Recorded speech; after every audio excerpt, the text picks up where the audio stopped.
chaguchut lom ko kamal we ko kamal telonga chagucho jel garamam mam telkwanga telpiu gelto chadak pa kon ramamane biya kamal ka Nuer online tv ka jan gwasame bana roch bana jalling awraja bana nga jan gwasame tumne loka ka pinyidu kam gat Nuer mishali mamuch Gatluok bana jalling Läär me ngot kan kono rey Läär na me gore je jin mi jiram jidit ka jan channel me dere gore jin be subscribe ko biyan Läär kono non ka yeb yen ka cɔali agwa en Läär mu gɔaa ka kwilo ka men chatop gan Nuer kel mchiro jek jan bana linga jan gwasame shigan Nuer mishali mamuch Gatluok koang jan chalok tobre kema ka pinyidu choose natin shika choje shui na ka jere winden ko kena ka gambela la witen konti la wi kema ka Ethiopia en point en damandani mamuch Gatluok koang jan chalok je top shapegan luanga chajetop shamandi ne luak kabel katishari alaka kanane ko kien tiche romat kel shit kamen chalat do shemar jan peg luanga dana me amugu yene ka turna me di yene nen to luak gwasame ko jan noko jelungo de Nuer de tek kini den kon tin chuchre kema chechare kaloi de keliu che jelatin che luoga mo che jetop ka to badana che toba to luoga mo ko shui na te kema ko che UN kana luaktin kokien kon luaka refugees ko che kana luak che kana kapchong ne ko pen dang jok te shiwa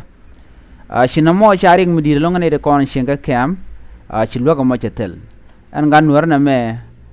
che loi de keliu che jelatin o ba luak shaman luanga ne re kema jaje goro jan bejetop chalwaga mo chajetop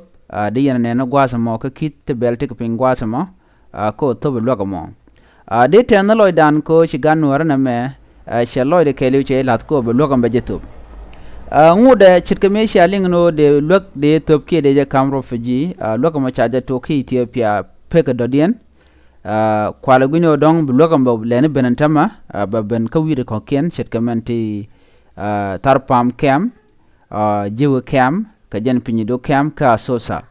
ken kem de ti chui na long miet cham ke mien madak ke mien matot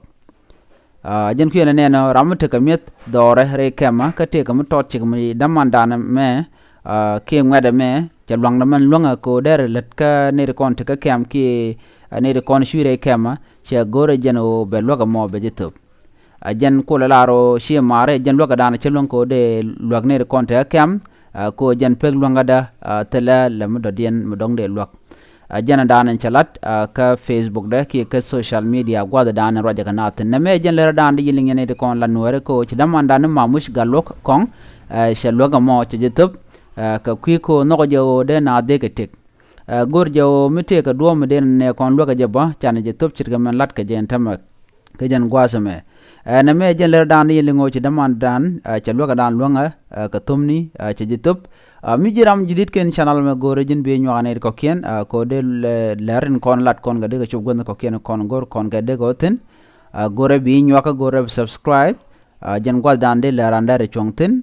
biat kamal bye bye gore bi nyane ko ken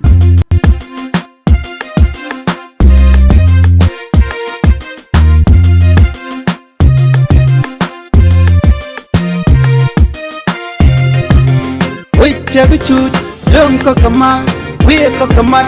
telonga chagucho jel garamam mam telkwanga telpiu gelto chadak pa kon ramamane